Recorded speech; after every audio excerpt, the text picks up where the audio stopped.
Good evening. My name is Andrea. My husband Marcus and I are going to Thailand to rescue children.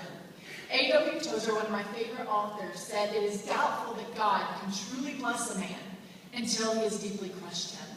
And we have found this to be so true in our own lives. You see, for 15 years, my husband and I have been working with other people's children and teenagers, and year after year, we cried out to God for children, and our arms remained empty, and we could not understand why. Finally, we decided to look into adoption, and the very same week, God dropped 2 little girls into our laps. Megan was 9 and Allie was 4, and we became instant parents. And I should have been content with those 2 precious girls God gave us, but my heart was still desperate for a baby. The doctor said it would never happen outside of a procedure called in vitro fertilization, and on a youth pastor's salary, that was not a possibility for us. But God miraculously provided a scholarship, and we got pregnant with not just 1, but 2 little boys, and we were so happy. But halfway through the pregnancy, our boys were born too early, and they did not survive, and I did not think that I would survive either.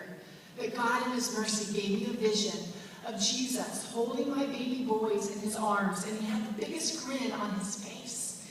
And that carried me through the next year of not wanting to live anymore. And we just kept going the best that we could, but God taught us more and more about His heart. And a year later, we received a second scholarship, and this time we got pregnant with our son, Aiden Jeremiah, who just turned 5. And after Aiden, we lost 7 more babies. And we couldn't understand why, but through every loss, God taught us we could choose joy. He taught us we could choose hope, and He taught us that He is always good, no matter the circumstances. After the last miscarriage, we started doing foster care, and God eventually sent us 3 more daughters. Today, Erica has 7, Destiny is 5, and our daughter Heather is going to Laos as a missionary associate, and she's 23, so we're super proud. And God has now called our family to Thailand.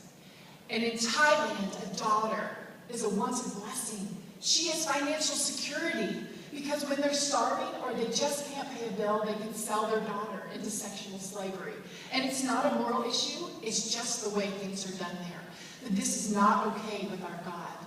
He sees and He will act, but He chooses you and me to be His hands and feet. And God has called us to Thailand to rescue His precious children, His endangered and His abused, so that they can know His love. And we believe God is raising up a spirit of adoption, and we would love to talk to you more about what God is doing here in this country and around the world with adoption.